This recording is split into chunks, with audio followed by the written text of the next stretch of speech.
Pekerja migran asal Provinsi Aceh yang meninggal dunia di Malaysia tiba di kediaman duka dan disambut pihak keluarga dengan tangis haru. Tepatnya di Desa Besa Merano, Kecamatan Perlak, Kabupaten Aceh Timur, yang diterbangkan melalui Bandara Internasional Kuala Namu, Sumatera Utara. Proses pemulangan jenazah atas nama Mawaddah Talib ini difasilitasi oleh Sudirman atau Haji Umar, anggota DPD RI bersama Persatuan Perantauan Aceh Malaysia dan Balai Pelayanan Pelindungan Pekerja Migran Indonesia. Muhammad Furkan, staf ahli Sudirman, mengatakan almarhum meninggal dunia di Sultan Idris Shah Hospital, Serdang, Selangor, Malaysia pada Kamis 6 Maret diduga akibat komplikasi penyakit. Sebelumnya, pihak keluarga di Aceh melalui Kepala Desa Besa Merano menyurati Haji Umar untuk meminta bantuan pemulangan jenazah ke Aceh. Menindaklanjuti hal tersebut, Haji Umar melakukan koordinasi dengan Tengku Rizki, Ketua PPAM di Malaysia, untuk membantu pengurusan administrasi pemulangan jenazah.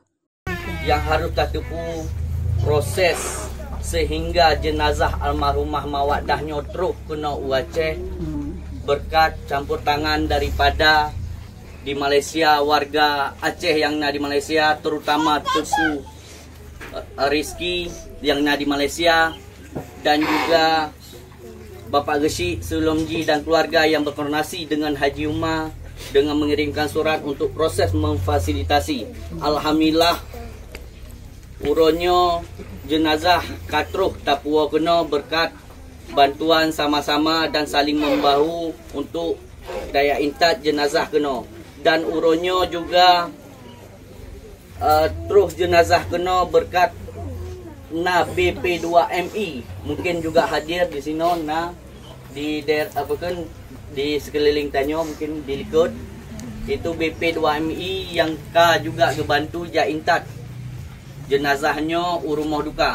Proses pemulangan jenazah almarhum Mawaddah ini menghabiskan biaya belasan juta rupiah yang turut dibantu oleh Haji Umar. Dari Kabupaten Aceh Timur, Romi Syaputra melaporkan untuk Puja TV.